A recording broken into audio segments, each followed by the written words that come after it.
देव तळे आला गोडे गोड जीव झाला साधला पर्व काळ गेला अंतरीचा मंगळ पाप पुण्य गेले एका स्नानेचे खुंटले साधला पर्व काळ गेला अंतरीचा मळ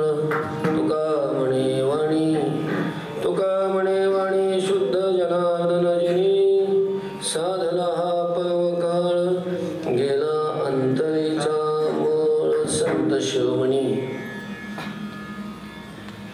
पांडुरंगा करो कथा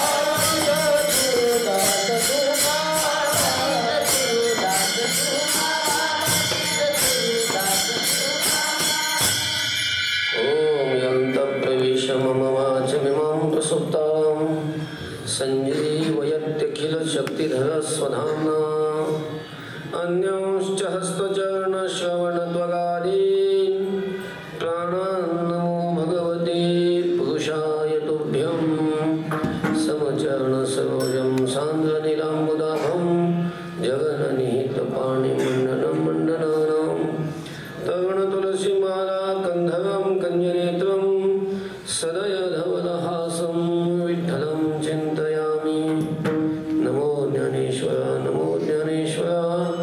निवृत्तिवदारा सोपानदेवा मुक्ताबाई नमो त्रिभुवनपावनी आद्यत्रय जननी देवाची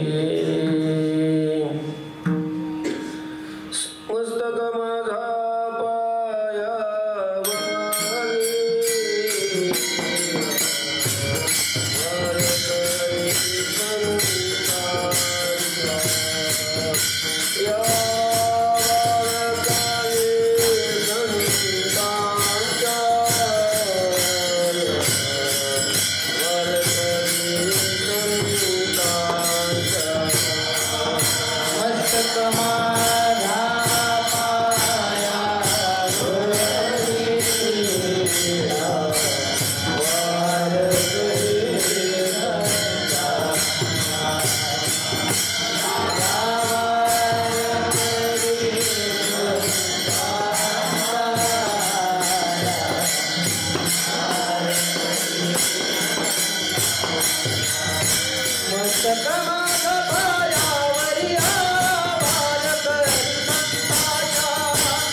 वैराग्याचे महामेरू श्रीमंत श्री जगद्गुरु तुकोबाराय या अभंगातून आपल्या यशस्वी जीवनाचं रहस्य प्रतिपादन करत रूपकाच्या माध्यमातून प्रतिपादन करतात।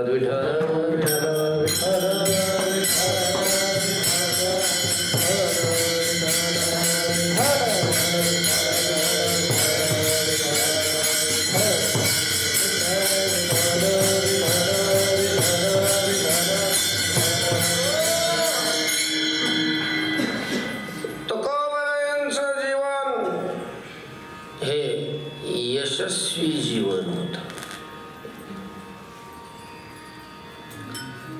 प्रत्येक मानवाला ही अपेक्षा असते की आपलं जीवन हे यशस्वी व्हावं, सफल व्हावं, परंतु सगळ्यांचं जीवन सफल होत नाही.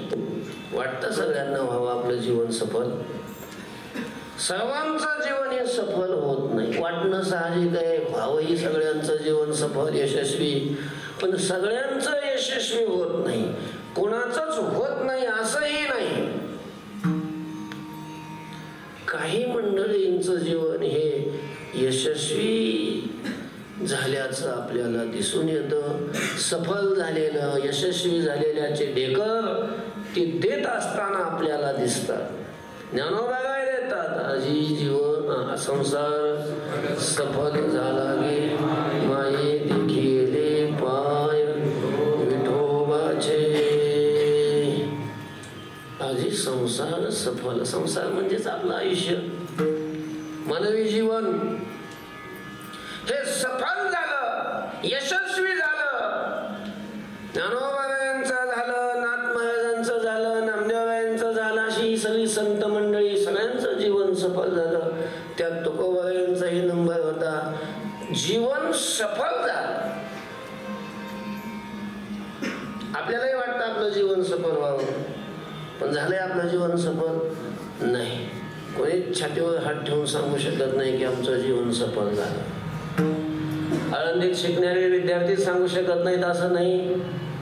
जे नोकऱ्या करतात तेही सांगू शकत नाही, जे शेती करतात तेही सांगू शकत नाही, जे व्यापार करतात तेही सांगू शकत नाहीत, जे काहीच करत नाहीत ते पण नाही सांगू शकत. ज्यांनी तपश्चर्या केल्या, ज्यांनी तीर्थयात्रा केल्या, सगळं बाकीचं काहीही केलं तरी जीवन हे सफल झालं असं ठामपणे, विश्वासाने, निश्चयाने कुणी आपले अशा प्रकारचे उद्गार काढू शकत नाही. त्याचं कारण आहे कारण जीवन सफल त्याचं झालेलंच नाही. पण तुकोबाबाई, ज्ञानोबाबाई या सफलतेचा ढेकर देतात.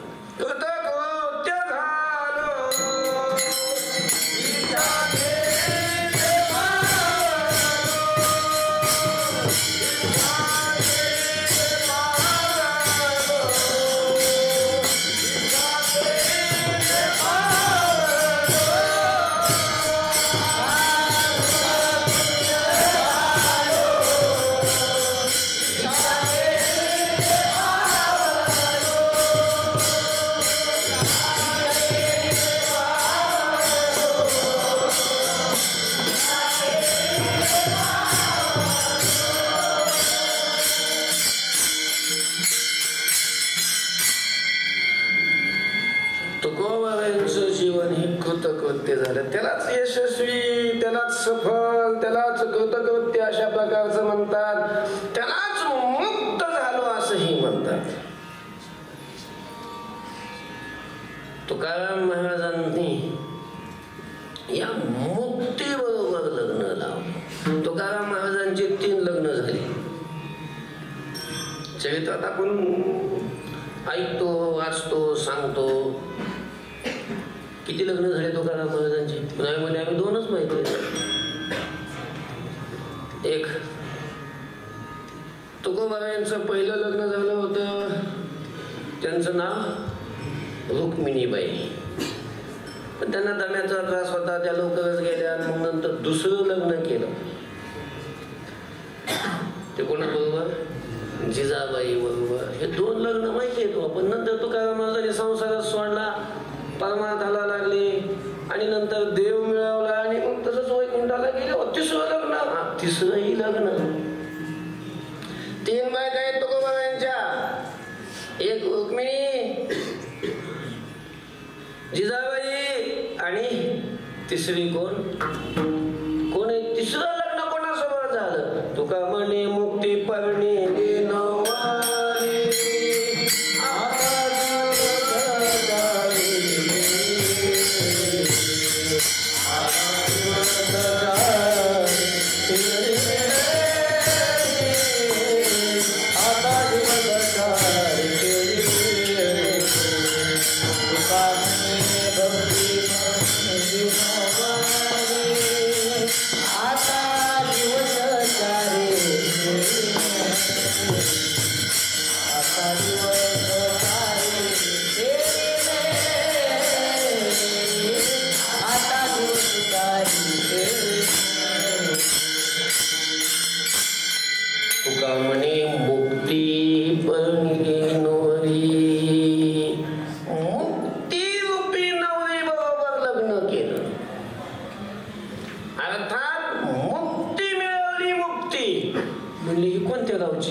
ती ज्या मुक्तीबरोबर लग्न केलं ती मुक्ती कोणत्या गावची आहे?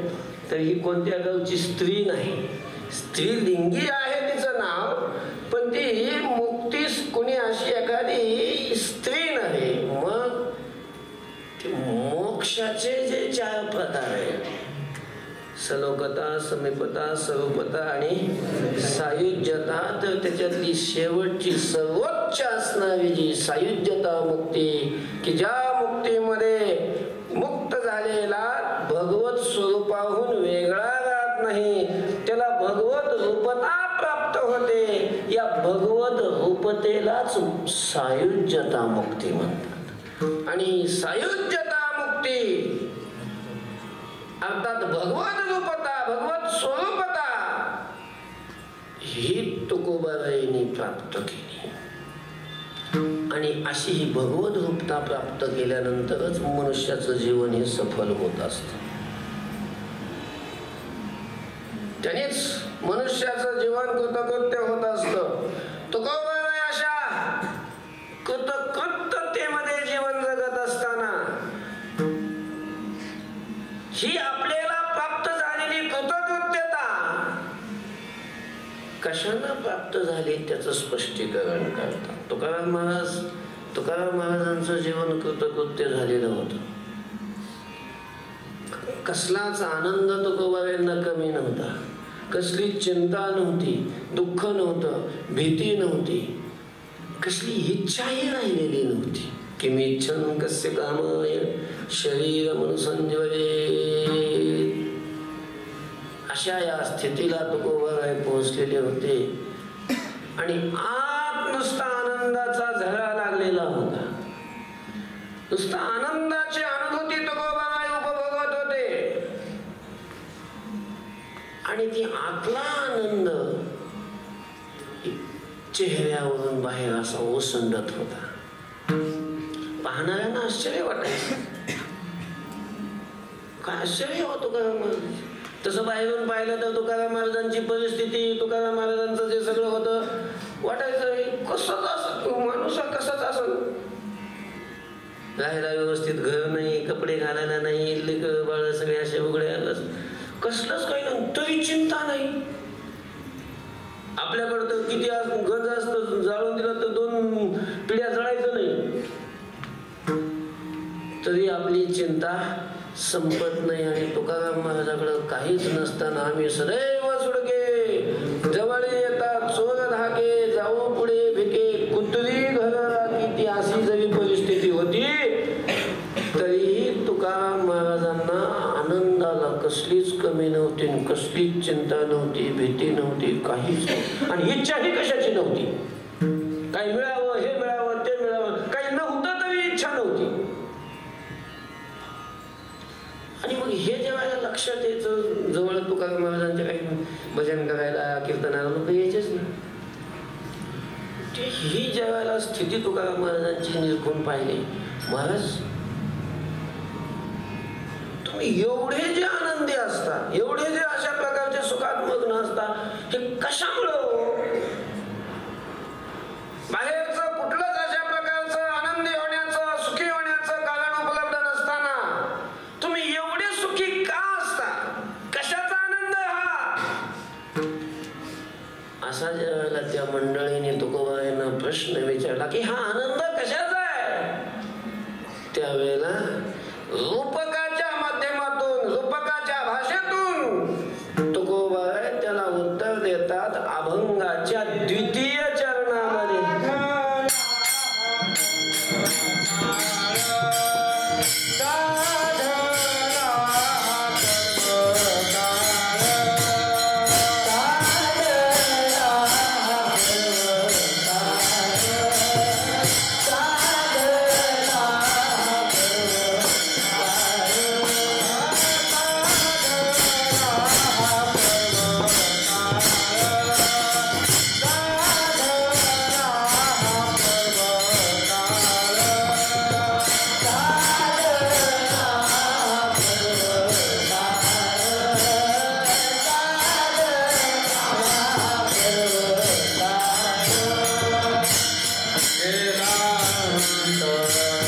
Hare Rama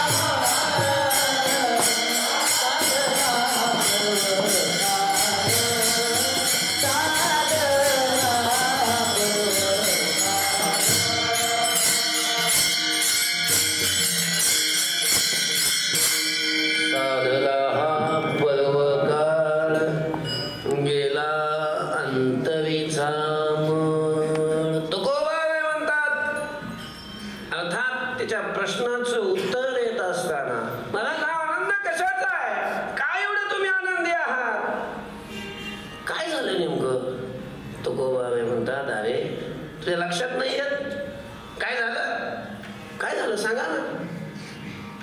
साधला हा पर्व काळ. तुकोबाराय म्हणतात की मी हा पर्व काळ साधला.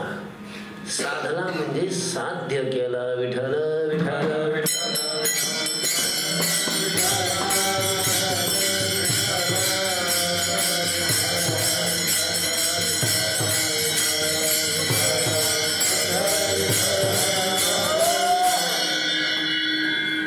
काळ शब्दाचा अर्थ वेळ. ही वेळ मी साधली.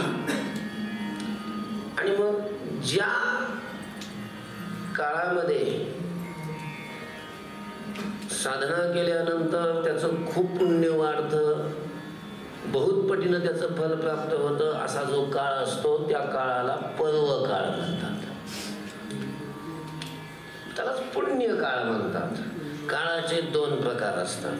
आपण कुठलंही जे कार्य करतो का नाही, कुठलंही जे आपण कर्म करतो, मग त्यात कर्म दोन प्रकारचं असतं. एक विहित आणि दुसरं निषिद्ध. विहित म्हणजे शास्त्राने हे करा असं म्हणून ज्याच्यावर शिक्का मारलेला असतो की तुम्ही हे करा, करा म्हणून जे सांगितलेलं असतं, पुरुषाच्या प्रवृत्तीर्थ जे सांगितलेलं असतं त्याला काय म्हणतात, विहित कर्म म्हणतात. आणि हे करू नका, हे टाळा, त्याच्यातून तुम्ही निवृत्त व्हा, असं पुरुषाच्या निवृत्त्यर्थ जे प्रतिपादन केलेलं असतं त्याला काय म्हणतात, निषिद्ध कर्म म्हणतात.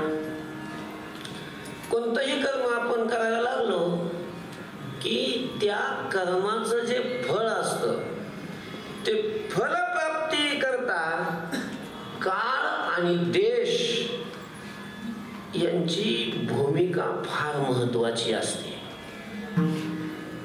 ते फार मोठी भूमिका बजावत असतात.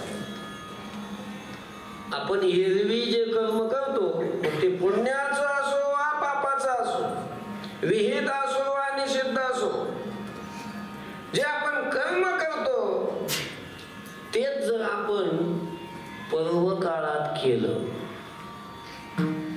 तेच जर कर्म आपल्याकडून पर्व काळात घडलं तर त्या कर्माचं फल, कर्म तेच तेवढंच, पण पर्व काळात जर ते कर्म घडलं तर त्याचं फल हे करोडोपटीनं वाढतं. एरवी आपण नामस्मरण करतो, देवाची पूजा करतो, एखाद्या स्तोत्राचा पाठ करतो, पण तोच स्तोत्राचा पाठ, तेच नामस्मरण हे दररोज जे आपण करतो त्याला नित्य म्हणतात. पण तेच जर पर्व काळात केलं, ग्रहणाच्या वेळेला, असे काही पर्व, ग्रहणाचा काळ तो सुद्धा काय असतो, एक पर्व काळ अशा प्रकारचा असतो. आणि मग त्या काळामध्ये जर ते नामस्मरण केलं तर एरवी आपल्याला त्या नामस्मरणाचं जितकं फल मिळतं तेवढं जर ग्रहणाच्या त्या काळात घडलं तर त्याचं करोडोपटीनं अधिक फल प्राप्त होतं. कारण त्या कर्माची पावर त्या काळामुळं वाढली जाते. काही असा पर्व काळ असतो आणि काही असे वाईट काळ असतात की त्याच्यामध्ये आपण ते जर कर्म केलं, दुर्योग असतो तो, कुठलंही कर्म केलं की मग त्या काळामध्ये आपण ते कर्म केल्यानंतर त्या कर्माचं फलच मिळत नाही. म्हणून पंचांगामध्ये सांगितलेलं असतं की ह्या काळामध्ये तुम्ही काय करा, भूमिपूजन करा, ह्या काळामध्ये तुम्ही पेरणी करा, ह्या काळामध्ये तुम्ही कापणी करा. कारण तो काळ त्याच्यासाठी काय असतो, अनुकूल असतो. काळाची भूमिका कर्म करत असताना फलप्राप्तीच्या दृष्टीनं फार महत्वाची असते. आणि तुकोबारायांनी या ठिकाणी अशाच एका काळाचं, पर्व काळाचं, नुसत्या काळाचं म्हणण्यापेक्षा पर्व काळाचं रूपक करून आपली साधना, आपलं जीवन सफल कसं झालं त्याचं रहस्य प्रगट केलेलं आहे. का आपण एवढे आनंदी आहोत ते सांगितलेलं आहे, पण रूपकातून सांगितलेलं आहे, रूपक केलेलं आहे एका पर्व काळाचं. कोणता पर्व काळ आहे तो पर्व काळ आहे संक्रांतीचा पर्व काळ. याला मकर संक्रांत म्हणतात. आजच्या दिवशी या काळामध्ये सूर्य मकर राशीमध्ये काय करतो? प्रवेश करतो. आज मकर राशीमध्ये प्रवेश केला, मग आजपासून केलेली सूर्याची उपासना ही विशेष फलदायी असते. हा संक्रांतीचा मकर राशीमध्ये सूर्याने प्रवेश केला, मग याला मकर संक्रांत म्हणतात. आणि या संक्रांतीच्या दिवशी आपल्या हिंदू वैदिक धर्मामध्ये काही जी विशेष कृत्य केली जातात, कर्म केली जातात, ते म्हणजे तीळ आणि गुळ एकत्र करून ते एकमेकाला देतात आणि गोड गोड बोला म्हणतात. तीळ टाकून स्नान करतात, किंवा जर आपल्या जवळ जर तीर्थ असेल त्या तीर्थात जाऊन स्नान करतात. या संक्रांतीच्या काळामध्ये स्नानाचं, दानाचं आणि नामस्मरणाचं विशेष महत्व असतं. आणि या संक्रांती रूपी या पर्व काळाचं रूपक तुकोबारायांनी केलेलं आहे. आणि तुकोबाराय म्हणतात, अरे मी आनंदी असण्याचं कारण हे की हा पर्व काळ मी साधला. विठ्ठल विठ्ठल विठ्ठल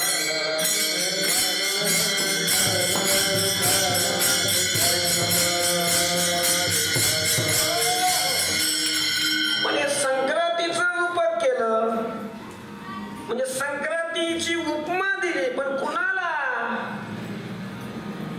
कुणाला दिली उपमा? इथं उपमेय कोण आणि उपमान कोण? ज्याची उपमा दिली जाते त्याला उपमान म्हणत असतात, ज्याला उपमा दिली जाते त्याला उपमेय म्हणतात. आता संक्रांतीचं रूपक केलं म्हणजे संक्रांतीची उपमा दिली, पण कुणाला, कशाला दिली? तुकोबारायांनी या संक्रांतीची उपमा आपल्या या नरदेहाला, नरदेहामध्ये प्राप्त झालेलं हे जे आयुष्य आहे, या नरदेहाच्या आयुष्याला, हा नरदेहाचा जो कालावधी आहे या कालावधीला संक्रांतीची उपमा. संक्रांत म्हणजे पर्व काळ, कारण त्या संक्रांतीच्या पर्व काळामध्ये दिलेलं नाम हे विशेष फलदायी असतं.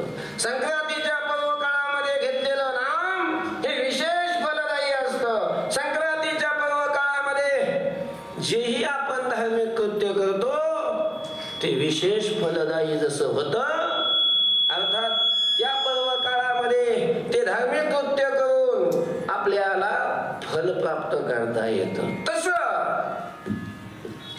जीवाचं सर्वोच्च साध्य असणारं जे फल असतं भगवत प्राप्ती, त्या भगवत प्राप्तीच्या दृष्टीनं जर विचार केला तर या जगामध्ये जेवढे देह आहेत त्या देहामध्ये भगवत प्राप्ती करून घेता नाही येत. कोणत्याच देहामध्ये हे सामर्थ्य नाही की त्या तो देह प्राप्त झाल्यानंतर जीव आपलं जीवन आयुष्य कृतार्थ करेल, भगवत साक्षात्कार करून घे. ही शक्ती, हे सामर्थ्य, ही योग्यता, ही पात्रता त्या देहामध्ये नसते. पशु गाय पाप पुण्य जाणती, उत्तम मध्यम भोग भोगिती. पशुआधिकांना थोडंच ते कळतं. कुत्र, मांजर, डुकर, बैल, गाढव भजन करतात. त्याचे संस्कार असलेले माणसं करत नाही, ते कसं काय करतील? म्हणून त्यांना हे साध्य प्राप्त करता येत नाही, त्यांना तो अधिकारही नाही, ती पात्रताही साधना करण्याची नाही. पण भगवत प्राप्ती ज्या काळात करता येते, ज्या देहात करता येते, हा देहाचा जो काळ आहे तो पर्व काळ आहे. आणि म्हणून या नरदेहाला संक्रांतीची उपमा तुकोबाराईने दिलेली आहे. हा दररोज नसतो, नेहमी नसतो. या जगामध्ये जेवढ्या 84 लाख योनी आहेत, त्या 84 लाख योनीच्या दृष्टीनं हा नरदेहरूपी पर्वकाळ कधीतरी. संक्रांत दररोज नसते, दररोज संक्रांत असते, वर्षातून एक दिवस असतो संक्रांतीचा. तसा 84 लाख योनी ज्या वेळेला जीव फिरतो त्यावेळेला एकदा काय येत असतो, हा नरदेह येत असतो एकदा.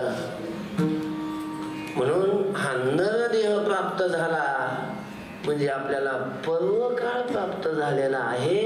अशा प्रकारचं हे तुकोबारायांनी रूपक केलेलं आहे. या नरदेहाला तुकोबारायांनी संक्रांतीची उपमा दिलेली आहे. आणि म्हणून प्रत्येकाने ही संक्रांतीचा पर्वकाळ काय केला पाहिजे, साधला पाहिजे. आपल्याला या पर्वकाळ प्राप्त झालाय.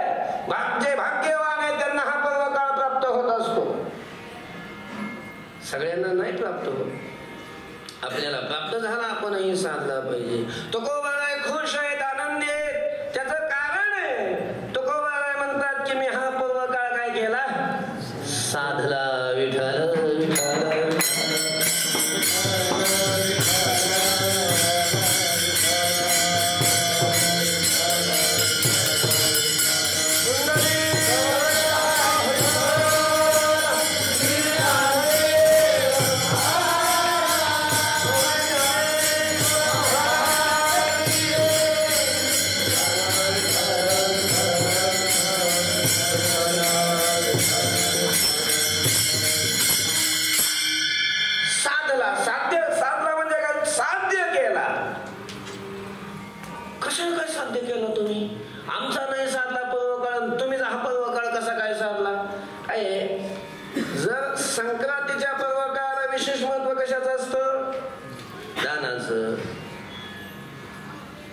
तिळगुळ खाण्याचं. तिळगुळ खाल्ला, गोडगोड बोलले, तो दान दिलं, स्नान केलं, नामस्मरण केलं खूप, तर तो पर्वकाळ काय झाला, साधला. तसं तुम्ही जो म्हणता की तुम्ही जो पर्वकाळ साधला म्हणजे नरदेहरूपी संक्रांत आहे, तुम्ही त्याला नरदेहाला संक्रांतीची उपमा दिली आणि ही संक्रांत हा पर्वकाळ साधला म्हणता. कसा काय साधला, कशामुळे हा साधला असं तुम्ही म्हणता. तुकोबाराय त्याचं उत्तर अभंगाच्या प्रथम चरणामध्ये, देव तिळी आला, देव तिळी आला, देव तिळी आला, देव तिळी आला,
हा पर्वकाळ प्राप्त झाल्यानंतर या पर्वकाळामध्ये जे करायला पाहिजे ते मी केलं.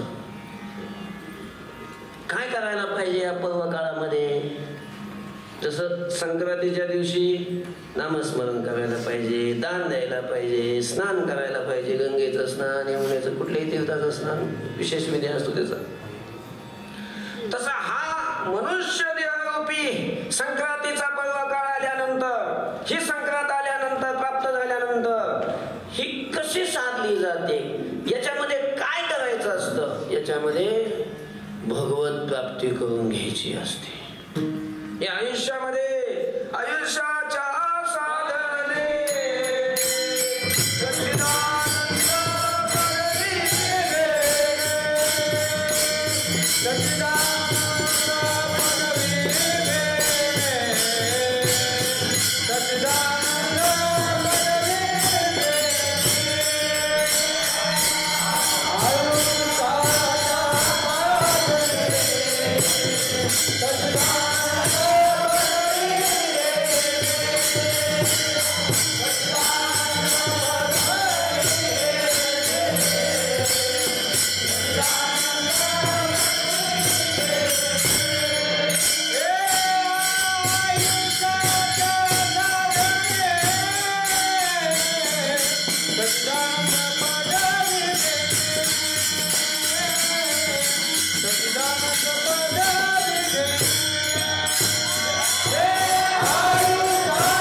साधने सच्चिदानंद पदवी घेणे. सच्चित आनंद असणारं जे पद, त्यालाच भगवत परमात्मा म्हणतात, त्याला देव म्हणतात. आणि ती देवाची प्राप्ती करून घ्यायची असते. देवाची प्राप्ती करण्यासाठी, देवाच्या प्राप्तीसाठी साधना करण्यासाठी हा नरदेहाचा कालावधी फार उत्तम आहे. कारण त्याच्यासाठी हा निर्माण केलेला आहे. देवी दिला देह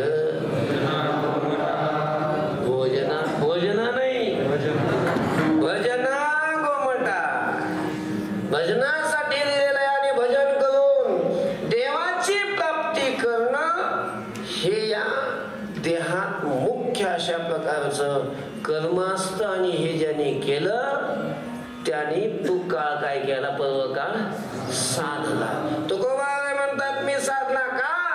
कारण या देहामध्ये मी भजन करून, या भजनाने, या कीर्तनाने देव मिळवला. देव तिळी आला. तिळी आला या शब्दाचा अर्थ प्राप्त झाला, स्वाधीन झाला. तिळी आला, तिळी येणं या शब्दाचा अर्थ आहे स्वाधीन होणं, प्राप्त होणं, आपल्याला हस्तगत होणं. हा तिळी येणं या शब्दाचा अर्थ आहे. आणि पर्व काळ साधला का? तर देव तिळी आला, देव माझ्या स्वाधीन झाला, देव मला प्राप्त झाला. विठ्ठल विठ्ठल विठ्ठल.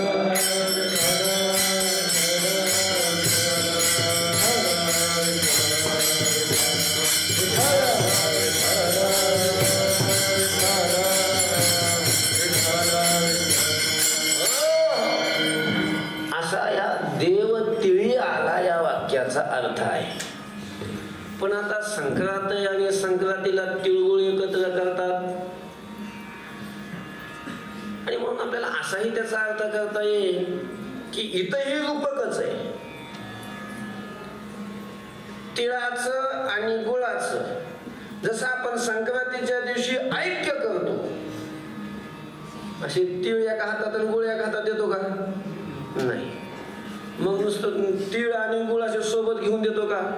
तसेही नाही देत. मग ते तीळ भाजतो, त्याला कुटितो, त्याच्यात गुळ टाकतो, त्या दोघाला एक रूप करतो. काय करतो? एक रूप करतो. तीळ वेगळा आणि गुळ वेगळा त्याला राहू देत नाही. दोघांचं ऐक्य करतो आणि मग आपण ते तिळगुळ वाटितो आणि गोड गोड बोला म्हणतो. बरोबर आहे. याने होतं काय, तीळ हे स्निग्ध असतात आणि गुळ हा गोड असतो. नुसते तीळ खाल्ले तर त्याची चव वेगळीच असते आणि नुसता गुळ खाल्ला तर त्याची चव वेगळीच असते. परंतु तीळ आणि गुळ एकत्र केले की मग जी चव येते ती काही अलग असते, विशेष असते, त्याच्यामध्ये विशेषता असते. तसं इथं रूपक केलेलं आहे. तिळाची उपमा दिली जीवाला आणि गुळाची उपमा दिलेली आहे देवाला. असं का बरं? तीळ हा अतिशय लहान असतो, छोटा असतो. म्हणजे जीवाला त्याची उपमा का दिली? कारण उपमा देण्याकरता सादृश्य लागत असतं ना. कुणाची कुणाला थोडी उपमा देता येते. उपमा देण्यासाठी काय असावं लागतं? सादृश्य असावं लागतं. सादृश्य असेल तर उपमा देता येते. आता स्पष्ट करायला उदाहरण वगैरे नाही देत बसत मी. उपमा देण्याकरता सादृश्य लागतं. मग जीवाला दिली तिळाची उपमा आणि देवाला दिली गुळाची उपमा आणि जीवाला तिळाची आणि देवाला गुळाची उपमा देऊन जीवाचं आणि देवाचं, जीव ब्रह्माचं ऐक्य इथं तिळाच्या आणि गुळाच्या दृष्टांतातून तुकोबारायांनी अशा प्रकारचं स्पष्ट केलेलं आहे. पण मग तिळाची उपमा जीवाला का दिली? तीळ अतिशय लहान असतो, परिच्छिन्न असतो. म्हणून आपण म्हणत असतो बोलत असताना व्यवहारात सुद्धा, अरे तुला तिळभर सुद्धा देणार नाही. म्हणजे इतका अतिशय अतिशय लहान कण इतकं सुद्धा देणार नाही. मग थोडंही अतिशय लहान भाग सुद्धा मी देत नाही म्हणत असताना आपण जे नाव घेतो ते कशाचं? तिळाचं. कारण सगळ्या धान्यामध्ये अतिशय परिमाणाने लहान अशा प्रकारचा आकाराने लहान असलेलं धान्य म्हणजे कोणतं? तीळ. अतिशय लहान असतो तीळ. तसं जीव सुद्धा कसा असतो? लहान असतो. तसा स्वरूपाने तो व्यापक जरी असला पण त्याला ज्ञात नसतं ना. त्यामुळे तो स्वतःचं स्वरूप कसं मानतो? लहानच मानतो. 3.5 हाताचा देहा एवढाच आपलं स्वरूप. देहालाच मी म्हणत असतो. तो देहा एवढा जीव असतो म्हणजे लहान असतो. म्हणून जीवाला दिली तिळाची उपमा आणि देवाला दिली गुळाची उपमा. मग देवाला गुळाची उपमा का दिली? कारण देव हा गोड असतो. गोड म्हणजे आनंद. गोड शब्दाचा अर्थ काय? आनंद. देव आनंद स्वरूप आहे. सत्यम ज्ञानम आनंदम ब्रह्म अनंतम ब्रह्म. सत्य ज्ञान आनंद गगनाते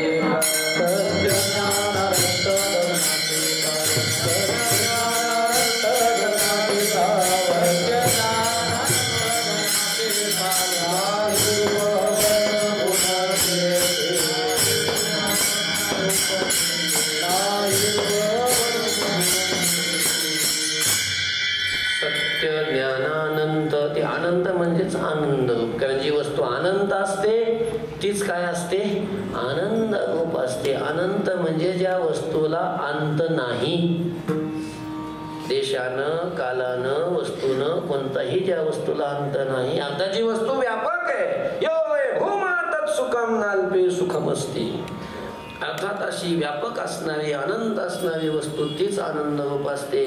देव अनंत आहे, आनंद रूप आहे. म्हणून त्या आनंद रूप असणाऱ्या आनंद अद्वय नित्य निरामय किंवा सर्व सुखाचे आगर बाप रखुमा देवी व सर्व सुखाचे आगर सर्व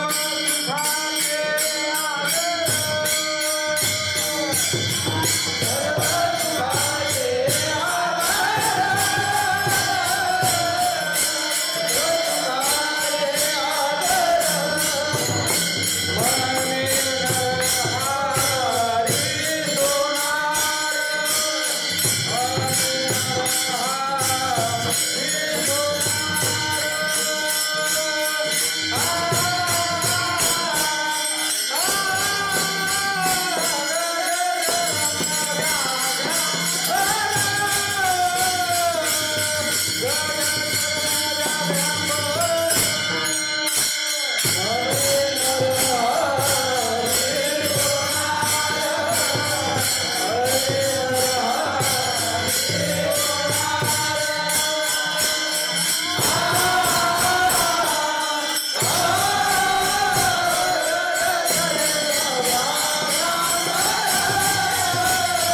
सर्व सुखाचे आगर म्हणे नरहरी सोना, अर्थात सुखरूप आहे देव.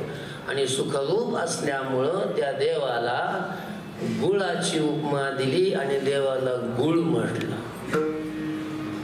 आणि मग आपण जसं तिळ आणि गुळ एकत्र केले की स्निग्धपणा तर तिळात असतोच मुळात, आणि त्याला गुळाशी एकत्र केलं की मग ते तीळ सुद्धा काय होतात, गोड होतात, गोड. तस हा जीव ज्या वेळेला देवाशी एकरूप होतो, देवाची प्राप्ती म्हणजे देवाशी एकरूप होणंच असतं. जसं नदी समुद्राला ज्या वेळेला जाते आणि समुद्राला ज्या वेळेला भेटते, समुद्राची भेट होणं म्हणजे काय, समुद्राशी एकरूप होणं. तुका म्हणे गंगा सागर संगमी, पुढं काय, अवघ्या झाल्या उर्मी एकमय होते, एकरूप. अशा प्रकारची जशी गंगा समुद्राशी होते, त्या समुद्राशी एकरूप होण्यालाच समुद्राची भेट जसं म्हणतात, तसं देवाशी जी भेट असते ती कशी, एकरूपतेमध्येच. जीव देवाशी एकरूप होतो, जीवाचं देवाशी ब्रह्माशी ऐक्य होतं. आणि मग ज्या वेळेला ब्रह्माशी ऐक्य होतं, मग तीळ गुळाशी जसा एकरूप झाल्यानंतर तो तीळ गोड होतो, तसा इथं गोड शब्दाचा अर्थ आनंद रूप. देवाशी एकरूप झाल्यानंतर हा परिच्छिन्न असलेला, स्वतःला परिच्छिन्न मानणारा, दुःख भोगणारा जीव देवाशी एकरूप झाल्यानंतर तो गोड होतो, म्हणजे आनंद रूप होतो. गोडे गोड जीव झाला. जीव म्हणजे आपण, गोड जीव ही स्वरूपाने कसा आहे, गोडच आहे. आता पण अविद्येचा पडदा असल्यामुळं, अविद्येमुळं भ्रम झालेला असल्यामुळं, त्याला आपल्या स्वरूपाचं ज्ञान नसल्यामुळं तो स्वतःला आनंद रूप मानत नाही आणि आनंदासाठी मग विषयामागं धावत असतो. पण ज्या दिवशी तो देवाशी एकरूप होतो, त्यावेळेला मुळात गोड असलेला जीव परमात्म्याच्या आनंदानं तो आनंद रूप होतो.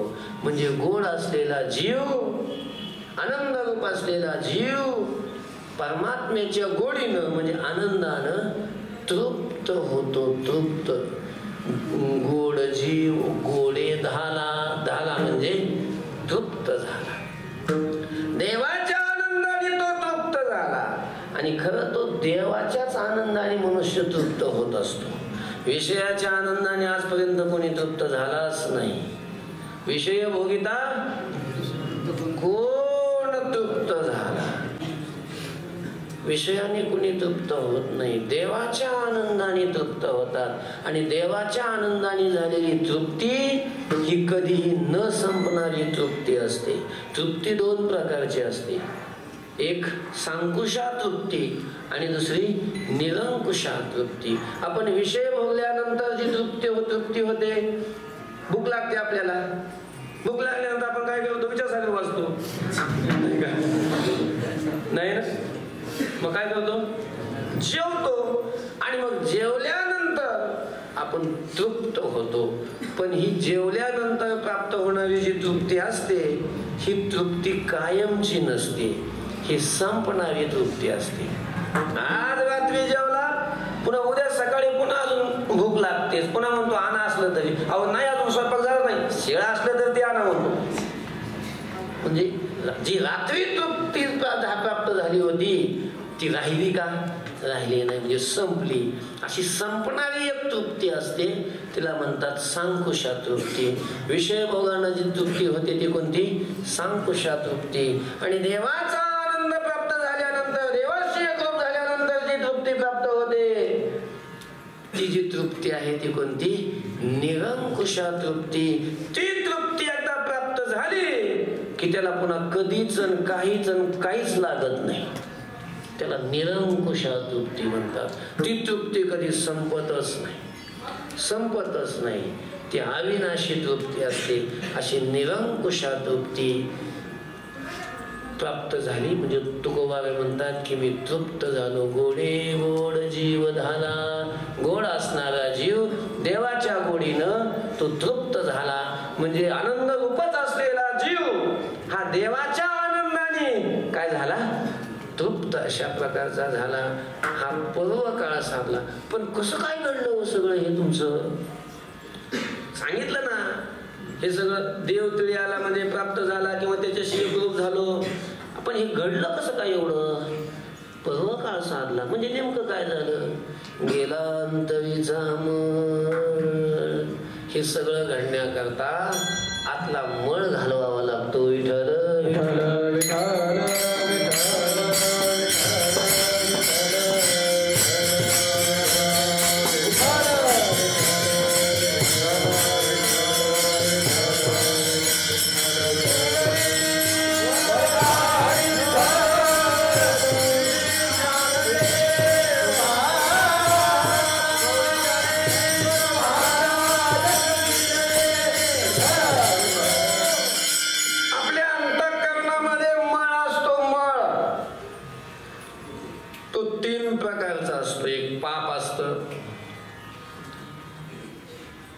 दुसरं आवरण विक्षेप असतो आणि तिसरा काय असतं? आवरण अशा प्रकारचं असतं. तर हे मळ घालवावे लागतात. हे मळ घातल्याशिवाय देवाशी एकरूप होऊन तो देवाच्या आनंदाने तो तृप्त होत नाही. तो देवाचा आनंद मिळून तृप्त होण्यासाठी अगोदर हे मळ गेले पाहिजेत. तुकोबाबाई म्हणतात मी पर्व काळ साधला, देवाशी एकरूप झालो, देव प्राप्त केला, देवा म्हणजे देवतळी आला. पण हे कशाने कसं काय घडलं? आम्ही आमचा कबळ पर्व काळ साधला जात नाही. कारण आपल्या अंतःकरणात काय असतो? मळ असतो. आणि मळ असल्यामुळं त्याच्याशी एकरूप त्याच्याशी आपण स्वरूपाने एकरूप असताना सुद्धा त्याच्याशी एकरूप होत नाही. का? तर हा मळ आहे. हा काय मळ आहे. सोनं सोनंच असतं, पण त्या सोन्यात जर दुसरा धातू मिसळला तर तो सोन्याहून वेगळाच असतो. ते सोनं होत नाही. मग त्याला जर सोनं त्या सोन्यात एकरूप व्हायचं असेल तर त्याला त्याच्यात असणारा दुसरा धातूचा अंश काय करावा लागतो? काढून टाकावा लागतो. तसं आपण परमात्म्याचेच अंश आहे. आपण परमात्माच आहोत, पण तरी वेगळे झालो का? ही मल असल्यामुळं, ही घाण मिसळल्यामुळं ही घाण काढावी लागेल. घाण जोपर्यंत आहे तोपर्यंत आपण त्याच्याशी एकरूप होत नाही. कारण त्याला घाण चालत नाही. तो शुद्ध आहे. पवित्राणां पवित्रं यो मंगलानां च मंगलम. तो पवित्र आहे. आणि मग पवित्र असणाऱ्या परमात्मा, शुद्ध बुद्ध मुक्त असणारा जो परमात्मा, त्याच्याशी एकरूप होण्यासाठी आपल्याला पवित्र व्हावं लागेल. म्हणजेच मळ घालवावा लागेल, पाप घालवावं लागेल, विक्षेप घालवावा लागेल, तो आवरण घालवावा लागेल. तो तुकोबाबाई म्हणतात मी सगळा मळ घालवला. 15.5 मिसळावे.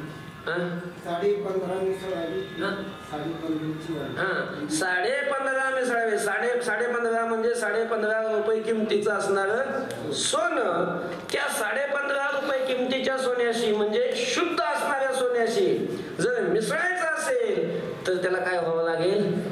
ते त्याच कसाचं, त्या सोन्याचा जसा कस आहे तसंच काय व्हावं लागतं? शुद्ध व्हावं लागतं. त्यावेळेला त्या सोन्याशी काय होता येतं? एकरूप होता येतं. तसंच आहे, जीवाला शुद्ध झालं पाहिजे. आणि मग साधना जी करायची असते ती देवाशी एकरूप होण्यासाठी नाही, देवाशी एकरूप होण्यासाठी जी शुद्धता लागते ती शुद्धता प्राप्त करण्यासाठीच. तुकोबाबाई म्हणतात पर्व काळ साधला आणि मी हा सगळा मळ घालवला. पण कसा काय मळ गेला? नामस्मरण केलं, नामस्मरणाने पाप गेलं, चित्त स्थिर करण्याचा अभ्यास केला, ठीक आहे, विक्षेप गेला, पण आवरण कसं गेलं आणि हे तिन्ही दोष कसे गेले, हे तिन्ही अशा प्रकारचे मग तुकोबारायांनी कसे घालवले, कसा अपवर्ग साधला, तुकोबाराय तिसऱ्या चरणात पाप पुण्य गेले, पाप पुण्य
या पर्व काळामध्ये स्नानाचं महत्व असतं. संक्रांतीच्या तुकोबाराय म्हणतात की मी हा पर्व काळ साजरा कारण स्नान केलं, तिळगुळाचं बी ऐक्य केलं आणि स्नानही अशा प्रकारचं घडलं. या पर्व काळामध्ये स्नान घडलं. हा, आणि स्नान घडल्यानंतर पाप पुण्य गेले. आतापर्यंत आम्ही ऐकलं होतो की तीर्थात स्नान केल्यानंतर पाप जातं. आपण ज्या वेळेला तीर्थात जातो, स्नान करतो, त्यावेळेला काय जात असतं? पाप जातं. पण तुकाराम महाराज म्हणतात नुसतं पाप नाही, काय गेलं? पुण्यही गेलं. कारण हे पुण्य जोपर्यंत आहे तोपर्यंतही तो देवाशी एकरूप होत नाही. देवाशी एकरूप होण्यासाठी जसं पाप जावं लागतं तसं पुण्यही जावं लागतं. त्याच्याशिवाय खरी मुक्ती प्राप्त होत नाही. कारण पापाकरता जसा जन्म घ्यावा लागतो तसा पुण्याकरता सुद्धा काय घ्यावा लागतो? जन्म घ्यावाच लागतो. फक्त पापाकरता नरकात जन्म होत असतो आणि पुण्याकरता कुठं? स्वर्गात जन्म होत असतो. पण मग तिथं गेला तरी जन्मच ना, तोही संसारच ना. म्हणून जसं पारमार्थिक दृष्टीनं पाप जसं घातक आहे तसं पुण्य सुद्धा काय घातकच आहे. फक्त पाप म्हणजे लोखंडाची बिडी आहे आणि पुण्य म्हणजे कशाची? सोन्याची बिडी. पण बिडीच ना, बिडी पायात घातल्यानंतर बंधन प्राप्त होणारच ना. फक्त सोन्याची बिडी काय, लोखंडाची बिडी काय? लोखंडाची बिडी बंधनच निर्माण करणार आहे, सोन्याची बिडी तरी काय करणार आहे? बंधनच निर्माण करणार आहे. म्हणून पाप जसं घातक आहे तसं पुण्यही घातक आहे. म्हणून पुण्यही गेलं पाहिजे. तुकाराम महाराज म्हणतात पापही गेलं आणि पुण्यही गेलं. पण कसं सांगितलं ना, स्नान केलं, एकदाच स्नान केलं, दुसरंही पुन्हा पुढे मारायची गरज नाही राहिली. एकदाच आणि एकाच स्नानानं हे पापही नष्ट झालं, पुण्यही नष्ट झालं.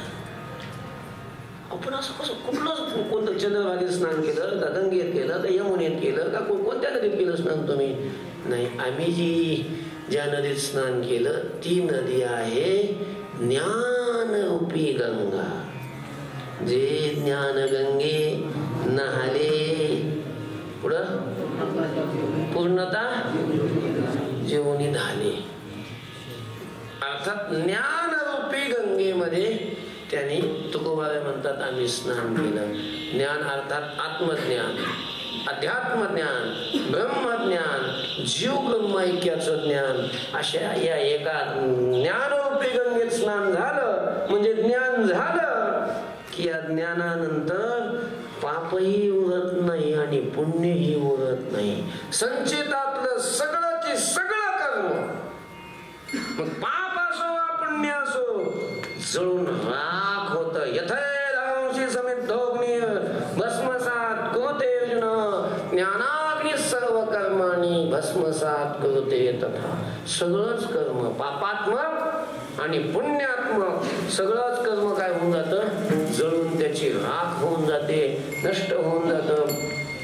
विद्यन्ते हृदयग्रंथी छिद्यन्ते सर्व संशयाः क्षीयन्ते चास्य कर्माणि तस्मिन् दृष्टे परावरे. तस्मिन् परावरे दृष्टे, त्या परमात्म्याचा साक्षात्कार झाला असता, त्याला पाहिला असता. अस्य सर्वाणि कर्माणि क्षीयन्ते, याची सगळी कर्म काय होतात, नष्ट होतात, सगळी कर्म जळतात. त्यालाच म्हणतात पाप पुण्य गेले एका स्नानेची खुंटले. आणि आता जी माझी स्थिती आहे ती कशी आहे शेवटच्या चरणासाठी.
परमात्म्याचा मला साक्षात्कार झाला, देव प्राप्त झाला, त्याच्याशी मी एकरूप झालो, मी ब्रह्म झालो, मी देव झालो, मी वासुदेव तत्वता. हे सुरुवातीला पण नंतर मीच वासुदेव नाही, सगळं जग वासुदेव. मी तर वासुदेव आहेच, विष्णुमय जग, वैष्णवांचा धर्म, सगळं जगच विष्णू स्वरूप आहे. जे जे दृष्टी दिसे ते ते हरिरूप. ही माझी आता स्थिती आहे, अशी मला प्रतीती येते. सगळ्या लोकांमध्ये मला आता सगळा वासुदेव दिसतोय, जनी जनार्दन. आणि सगळ्या जनामध्ये जनार्दन अशी प्रतीती आल्यामुळं आता कोणाविषयी राग रोष द्वेष कोणाविषयी राहिला नाही. आतलं मन सगळ्याविषयी मोकळं झालं, आणि आतलं मन मोकळं झालं असल्यामुळं कोणाविषयी आता रागरोष राहिला नसल्यामुळं आता जे माझ्या मुखातून शब्द पडतात ते कसे झाले, शुद्ध झाले. शुद्ध तुका म्हणे वाणी शुद्ध, जे शुद्ध वाणीकडे लावून घ्यायचं. वाणी शुद्ध झाली का, जनी जनार्दन. सगळ्या जनामध्ये आता मला जनार्दनाची प्रतीती आली, परमात्म्याची प्रतीती आली. त्याच्यामुळं कोणाविषयी रागदोष राहिला नाही. सगळा परमात्मा आहे आणि परमात्मा मी आहे. त्याच्यामुळं आता कोणाचा राग नाही, कोणाची प्रीती नाही, कोणाचा रोष नाही. त्याच्यामुळं आता कोणाच्याच विषयी कपटानं द्वेषबुद्धीनं आता शब्द माझ्या मुखातून बाहेर पडत नाहीत. म्हणजे वाणी कशी झाली, शुद्ध अशा प्रकारची झाली. तुका म्हणे वाणी शुद्ध जनार्दन जनी, सादरा हा पवकार गेला अंतरीचा मूळ. झालेली सेवा पंढरीनाथाच्या चरणी, ज्ञानोबा संतांच्या चरणी, गुरुवारांच्या चरणी समर्पित करून सेवेला पूर्ण विराम देऊया. तरी न्यूनते पुरते अधिकते सरते करुणे घ्यावे तुमते विनवितो असे ज्ञानेश्वर.